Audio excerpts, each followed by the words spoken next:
Here at the James Street Tavern. Please give it up for Mr. Chris Ellis, everybody!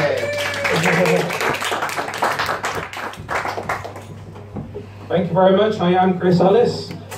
I'm essentially a botched abortion of a secret love child between Ricky Gervais and Susan Boyle. I'm quite impressed. We've got like the sofa. We're really lucked out now. Was that like a gift or something? So, anyway, I was in two minds tonight about whether to perform in here or in the centre of Tesco's. This guy pulling in like a really decent crowd, I would have said. He's just like really in the way. And I just sort of walked over and I was like, because he was like telling really shit jokes like me, myself tonight. And I was just like, excuse me, mate, you're blocking the fucking pepperonis. So I'm walking through Tesco's, and some people just really can't keep control of their kids. One of them sort of looks up at me, and I nearly run him over, and he's like, "You better not step to me, brother, I'm gonna fucking cut you." And I'm thinking to myself, I could punt this little cunt out of a window. He had one of these fidget spinners. I don't really get the whole thing with fidget spinners. It's just like, isn't that why God gave you genitalia? That's like nature's fidget spinner.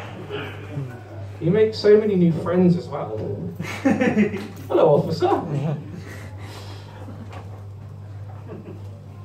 Right, so I was recently seeing someone. A few months ago, I was diagnosed as having autism. Woo! So I fall under the. So I have Asperger's syndrome. I fall under the autistic spectrum. It's not to say there isn't positives that come with it. It's like it gives you a really focused attention to detail, makes you really creative. You can also hear someone eating a sandwich from 3 rooms away. So I don't know. But yeah, so I was seeing someone recently.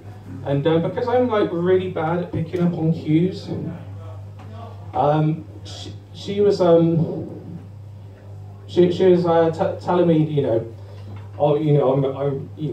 really enjoy spending time with you, setting the mood lights and everything,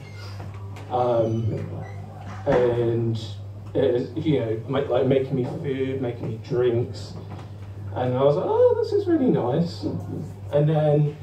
Because I'm just really bad at cues, she was just really blunt with me, like, yeah, Chris, I'm trying to fuck you. Like, really? Wow. So, and it's like getting really intimate, and she has like really bad Tourette's as well. And she starts meowing and purring like a cat, and playing with my tassels on my jacket. And I'm like, is it really cute? I mean, she seems really sweet. And then, as I got up to leave, she sort of threw herself on the floor and started screaming for me to rub her belly. And I'm just like, this is a bit much for me.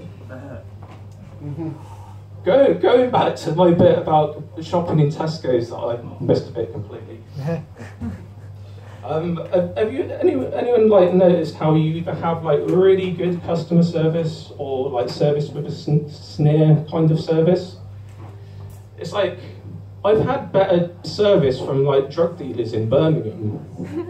I was in a club a few months ago in Birmingham, and a guy comes up to me and he's just me and a mate, and he's just like, "You're right, lads. How you doing tonight? I just wondered if I could interest you in some drugs. You want some drugs?" And I was just like, nah, thanks, mate. That's very kind of you, and we're all right. It's just like, no problem, lads. Have a really lovely evening. And I'm thinking to myself, wow, that's really sweet. He's really lovely. And then as we're leaving, like, he waves at us, and he's like, stabbing a guy that owes him money. And he was like, oh, thanks for coming down, lads. Have a really great evening. I'm like, oh, bless him. Call the police. So, going back to my other point about, I'm all over the place tonight. Going back to my other point about having Asperger's syndrome, really makes it difficult looking for work as well. I recently have been attending a job club, So we were going around the room, and the guy running the course, he asked us to name jobs that start with letters of the alphabet. And I was thinking to myself, because he gave me C, criminal, cocaine dealer, cum guzzler, carpentry. But yeah, he went on like a lot of long, boring anecdotes that don't really go anywhere. Kind of reminded me of like the time when I booked into a B&B in Wales and I found a piece of paper under the bed and I thought it was a fiver, but it wasn't, it was just a piece of paper. Think about that one, it's good, I swear. So yeah, it's not like I'm really in any rush to get back into work. I suffer really badly with nosebleeds.